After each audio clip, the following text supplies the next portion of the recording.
Hello guys, welcome to my channel. ये video blue व्हिस पर ड्रामा एक्सप्लेनेशन सीरीज की पार्ट 2 वीडियो होने वाली है। तो अगर आपने इस ड्रामा एक्सप्लेनेशन सीरीज की मेरे पिछले वीडियो को नहीं देखी हो तो लिंक आपको डिस्क्रिप्शन में मिल जाएंगी, आप वहां से उस वीडियो को देख सकते हो। तो बिना कोई देरी किए चलो आज की वीडियो स्टार्ट करते हैं। तो पिछले पार्ट में हमने देखा था कि योनहे ये डिसाइड करती है कि वो चांगी को भी उसके साथ बाहर ले जाएगी। तो इसी सिलसिले में वो लीशो और सान से बातचीत करने जाती है। वो लीसू को एक स्टोरी बताती है कि बहुत टाइम पहले एक ब्लू बर्ड ने वहां पर बहुत तबाही मचाई थी। उसे कैद करने के लिए 9 मास्टर्स ने एक साथ मिलके एक पोर्टल बनाया था और वहां पर उसे कैद कर दिया था, लेकिन ये करते हुए एक मास्टर की मौत हो गई थी और अब इस पोर्टल की वजह से फ्लावर वैली से बाहर निकलना बहुत मुश्किल हो गया है। योनहे ऑलरेडी उस पोर्टल के बहुत सारे पॉइंट्स को ढूंढ चुकी है और कुछ ढूंढना अभी भी बाकी है, जिसे ढूंढ के वो वहां से एंटीडोट लेके भागना चाहती है ताकि उसके गर्दन में जो मार्क है वो उसके बाहर जाने के बाद उसको हार्म न कर पाए। तो वो तीनों मिलकर एक प्लान बनाते हैं कि लीसू सबका ध्यान भटकाएगा और तब योनहे और सान जाके एंटीडोट चुरा लेंगे। लेकिन इसके पहले कि उन लोगों का प्लान कामयाब हो पाता, हाओचिन वैली के सभी को लीसो और सान के रिश्ते के बारे में बता देता है, जिसको जान के वैली के रूल्स के मुताबिक सान को टॉर्चर किया जाता है। ये देश के लीसो अपने पावर का यूज करके सान को प्रोटेक्ट करता है। जो देश के सभी हैरान हो जाते हैं क्योंकि एक मामूली से हेल्पर के पास इतनी पावर कैसे आ सकती है। लीसो सारे पावर का यूज करके खुद को सेक्रीफाइस करके ब्लू फेदर बर्ड को आजाद कर देता है, क्योंकि इसीलिए ही वो यहाँ आया था। इन सब से सान पूरी ही टूट जाती है। इधर ब्लू बर्ड आजाद होते ही पूरे वैली में फिर से तबाही मचा देती है। तो सभी मास्टर्स फिर से उसे कैद करने में जुट जाते हैं और मौके का फायदा उठा के योनहे और लोलो एंटीडोट लेके वैली से निकलने का सोचते हैं। ब्लू बर्ड अपनी आजादी पाने के बाद से ही निंग नाम के किसी के बारे में सबसे पूछने लगती है। तो उसे जब पता चलता है कि निंग मर गया है, इससे वो बहुत गुस्सा हो जाती है और गुस्से में बहुत तबाही मचाती है। इसी तबाही के दौरान सान को बचाते हुए लीसू की मौत हो जाती है, जिसके बाद सान को सुरक्षित रखने के लिए ब्लू बर्ड उसे लेकर चली जाती है। इधर इन सब के बीच योनहे चांगी को लेकर भागने जाती है कि तभी पोर्टल का दरवाजा अचानक से खुल जाता है और वो दोनों वहाँ ही फंस जाते हैं। वहाँ फंसे रहते हुए उन दोनों को पता चलता है कि पोर्टल से बाहर निकलने के लिए उन दोनों को ब्लू बर्ड के आत्मा को शांत करना होगा, जो कि अब भी पोर्टल में निंग का इंतजार कर रही थी। असल में पहले ब्लू बर्ड और निंग एक दूसरे से बहुत प्यार करते थे, लेकिन निंग अपने काइंड को धोखा नहीं देना चाहता था, इसीलिए वो बाकी के मास्टर्स के साथ मिलके उस पोर्टल को बनाता है और धोखे से ब्लू बर्ड को कैद कर देता है। तो योनहे ये सब सच्चाई ब्लू बर्ड को बता देती है, जिससे वो शांत हो जाती है। इतने टाइम तक उस पोर्टल में रहते हुए चांगी और योनहे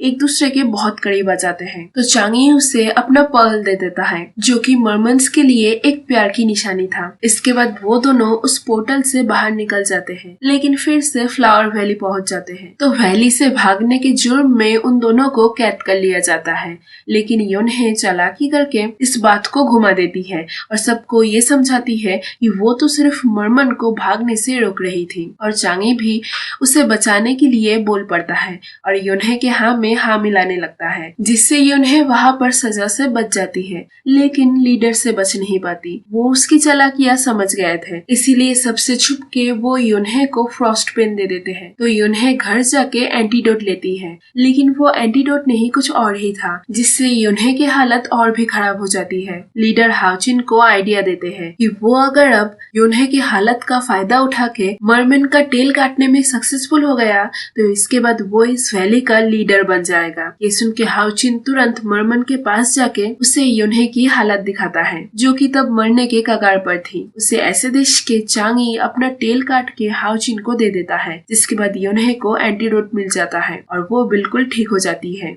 आगे योनहे चांगी को हाओचिन के बारे में बताती है कि बचपन में वो दोनों दोस्त हुआ करते थे, लेकिन हाओचिन के पापा हमेशा योनहे को यूज करते थे हाओचिन को स्ट्रॉन्ग बनाने के लिए। तो एक दिन योनहे खुद को बचाने के लिए हाओचिन को पहाड़ से धक्का दे देती है, जिसके बाद से वो दोनों दुश्मन बन जाते हैं। उधर हम हाओचिन को देखते हैं, जो कि खुद भी उसके पापा के फ्रॉस्ट साइन का शिकार था। उसे उसके पापा के करतूत के बारे में पहले से ही पता था, इसीलिए वो जानबूझ के योनहे का दुश्मन बना हुआ था ताकि वो उसके पापा को खुश करके योनहे को मुसीबतों से बचा पाए। लेकिन अब वो उसके पापा के नाइंसाफियों से तंग आ गया था, इसीलिए वो योन्हे से हाथ मिलाता है ताकि वो दोनों उसके पापा को मार के इस वैली को आजाद करवा पाए। इसके बाद वो दोनों एक साथ प्रैक्टिस करने लगते हैं ताकि दोनों मिलके हाउचिन के पापा और उनके हेल्पर को मार पाए। आखिर में बहुत प्रैक्टिस करने के बाद चांगी की मदद से वो दोनों हाउचिन के पापा के हेल्पर को कैद कर लेते हैं, जिसके बाद हाउचिन उसके पापा को मारने जाता है।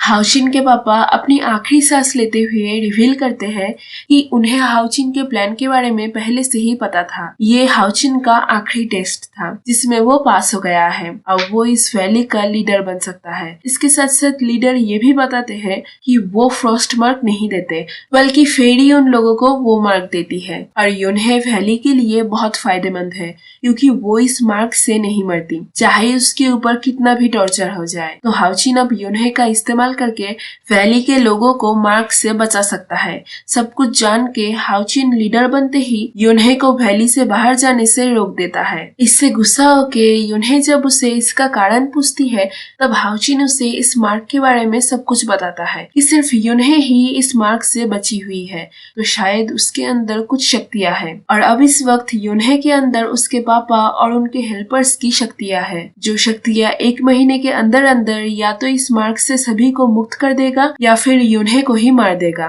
तो अब योन्हे के पास सिर्फ 1 महीने ही बचे थे। इस 1 महीने में या तो वो मर जाएगी या फिर इस मार्क से सभी बच जाएंगे। उधर फेरी चांगी को लेने पहुंच जाती है तो योन्हे फेरी को रोकने की कोशिश करने लगती है, जिससे गुस्सा होके फेरी उसे टॉर्चर करने लगती है। ये देश के चांगी सहन नहीं कर पाता और फेरी के सब बातें मान जाता है, जिसके बाद फेरी योन्हे को छोड़ देती है। इसके बाद चांगी फेरी के साथ जाने के लिए निकल पड़ता है और इधर योन्हे भी हाउचिन को मना के चांगी के साथ चली जाती है। इस सफर में योन्हे ज्यादा से ज्यादा वक्त चांगी के साथ गुजारने लगती है क्योंकि वो अपने जिंदगी के लास्ट पलों को उसके साथ बिता के यादगार बनाना चाहती थी। आगे हमें पता चलता है कि हाउचिन और योन्हे ने मिलकर प्लान किया था कि वो कुछ बहाना करके चांगी के साथ आएगी, तो योन्हे चांगी को प्रोटेक्ट करने के लिए उसे एक पोर्टल में बंद कर देती है ताकि फेरी का कोई भी साथी उसे ढूंढ ना पाए। लेकिन ये काम नहीं करता क्योंकि हाउचिन योन्हे को धोखा देके